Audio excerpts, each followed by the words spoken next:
Transworld depravity. Letty has 3 boys she would like to treat with ice cream cones. She can serve the ice cream in the living room, kitchen, or the bedroom.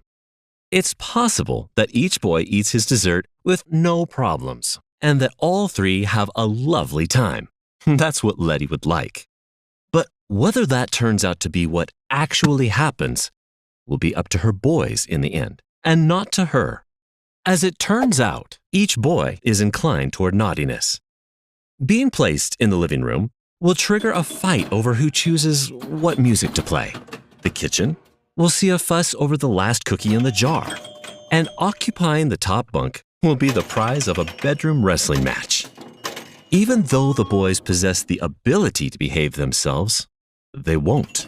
No matter where Letty puts them with their ice cream, each boy will do something or other that is wrong, and will do it freely too, since he had it in his power to do otherwise. When people hear that God could have created any number of different individuals and placed them in different possible scenarios, and given them a gift of free will, they ask, well, why didn't God just select those people who would always use their freedom in the right way?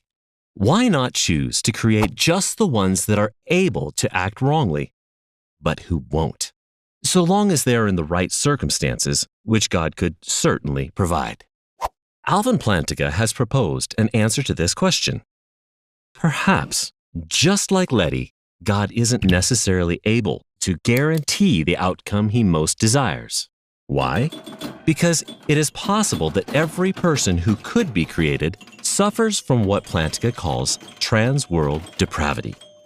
Creating a free creature is up to God, but just how that gift of freedom is used is left up to the person who has it. It is possible that every person created in any possible setting is just like Letty's boys.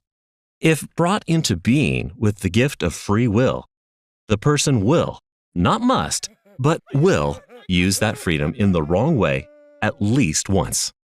That would be a shame. It is possible everyone acts rightly, and yet they won't. Moreover, God can't force them to do so either. Not even an omnipotent being can do the impossible and permit freedom while always preventing its misuse, since freedom partially consists in not being thus manipulated. Still, the value of sharing an ice cream treat may be worth Letty permitting a squabble over who chooses the music. And similarly, Plantinge argues, securing the range of value that comes with free will may be a magnificent enough good for God to permit the evil resulting from its misuse.